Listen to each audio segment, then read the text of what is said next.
All right, guys. So this is where he's going to be staying for the remainder of the month of introducing him to the kennel. He's already got bedding. He's already got a fresh bowl of water. So I'm not going to force him in there. I want him to do this on his own. I want him to understand that the kennel, that's his spot. So I'm not in a hurry. Like I said, if you're in a hurry, you're not doing it for him. You're doing it for yourself. You gotta get him in and hurry up because you've got stuff to do. But I want this to be a learning experience for him. So I'm going to ask him to move in. Right there. There he goes. All on his own. Perfect. Okay. Now this is the part most people have issues with as far as right there. There you go. So at this point right here, I'm already going to let him know that you cannot come out. But I don't want to close the door on him because that's going to make him feel like, caged. And I don't want this to be a cage for him.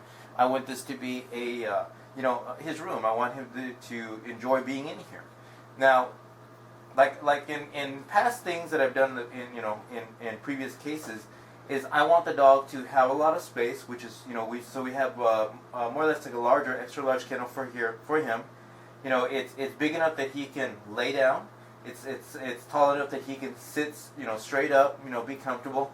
Now, if you get a kennel like this for your dog, and you think it's too much room, there, a lot of these kennels will come with spacers.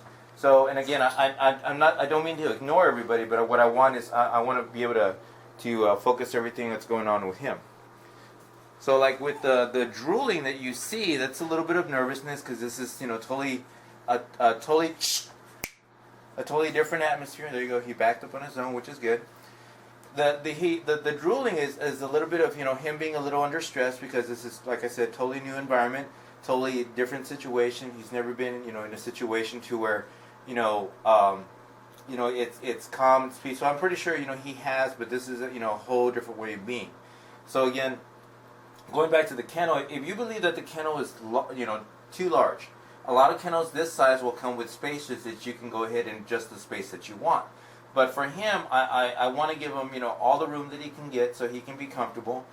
We got the bedding, we got a fresh bowl of water in there for him, which will always be in there. And then, like I said, I don't want to shut the door just yet. I want to go ahead and let him know that he is not allowed to come out on his own unless he's invited. So this right here is another part where I want him to think about, okay, what do I do now? So now, when we were doing the walking, and I started talking to Melinda, he was standing there for a good while, and then once he saw that he wasn't going anywhere, he wanted to go ahead and relax, so he took a seat. So right now is the patience part. It's the waiting. And like I said, a lot of times when people do this, they don't have the time to spend when they're working with their dog. So I don't know how long it's going to take before he sits down. I'm not in a rush right now because today is all about him. So right now we're just going to go ahead and just stand here and wait. And like I said, it could take 5 minutes, it could take 30 minutes, it could take an hour, which I know it's not going to take that long because he's going to be in the same position. So it's just waiting. That's all it is. So now he's taking a look at his new domicile, which is good. I want him to look around. But again, I do not want him coming out on his own.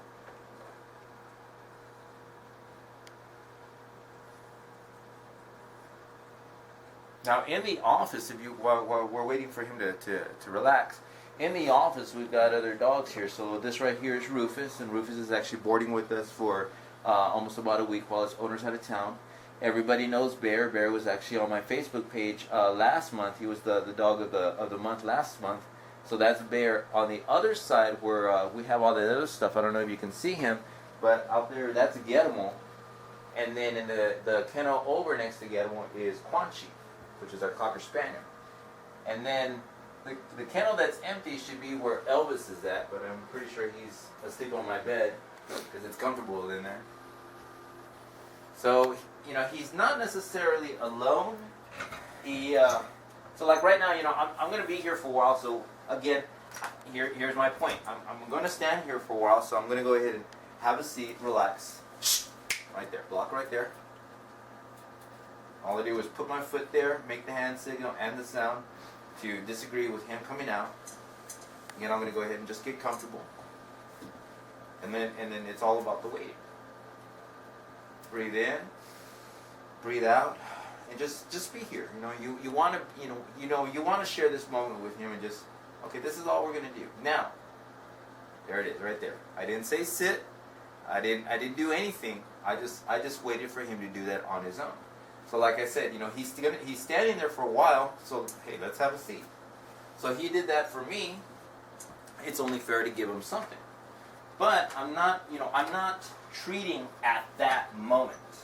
I'm letting him have a moment to kind of just set himself in, right? So when he did that, I was like, okay, well, you did that for me. Hey, here's a paycheck. So if he eats them, cool. If he doesn't, that's fine. But I'm gonna let him know that if you stay in there, I'll give you that. So if he doesn't eat it right now, I'm not too worried, because it will be there later on. And after he's there for a while, it's like, oh, I'm kind of hungry. Oh, look, snacks.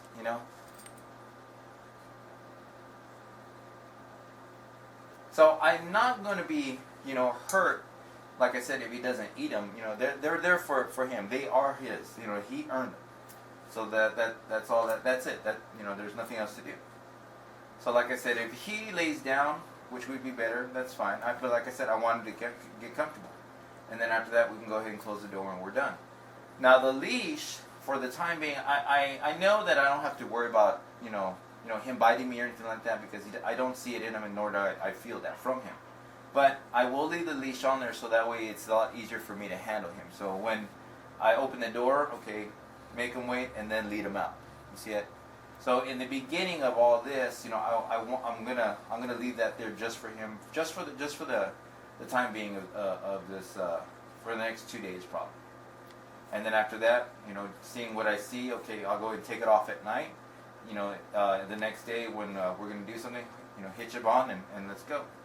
So maybe about a week and a half from today, we can go ahead and remove the leash, and he can be, with the other pack members. But again, I want to observe him. I don't know him, so I don't necessarily trust him just yet. But he's showing me respect, so he's giving me that. So I can go ahead and start trusting him bit by bit. I can't give him the affection that I would give Guillermo. Guillermo, I'm all over him, but he listens. This guy, he's listening, but he's earning respect and trust from me because of everything that he does. He's earning that, So this is, like I said, when I talk to my clients, when you meet your significant other or your husband or your boyfriend, you don't, fall madly in love with them, at that exact moment. Some cases, very rare, but, for the most part, you have to build a foundation. Once the foundation is built, then we go to, trusting, then respecting, then security, and then love. But for most cases, dogs give the love automatically without building that foundation in the beginning. So right now, this is the beginning of our foundation, and then later on, we'll have all that other stuff, and then we can go ahead and go with the love and the hugging and kissing and all that. But again, I want to build this relationship, right from the get-go, which is what we've been doing since 2 days ago with Panda's release. So he's in, and then also here at camp, what we do is we have their clipboard. So this clipboard is going to go ahead and allow everybody that's here to know, who this is, when they came in, when they left, any meds that they're taking, and then this right here at the bottom is their treadmill. So he will actually be doing treadmill within the month that he's here before he leaves. So hopefully all this is done, and we'll have a record of exactly what he does. So aside from that, this is day one of Panda's Express. I hope y'all guys are ready for an enjoyable ride. So we'll go ahead and bid you adieu, and we'll talk to y'all guys later. Keep up, and hope y'all guys like the story. So thanks for watching.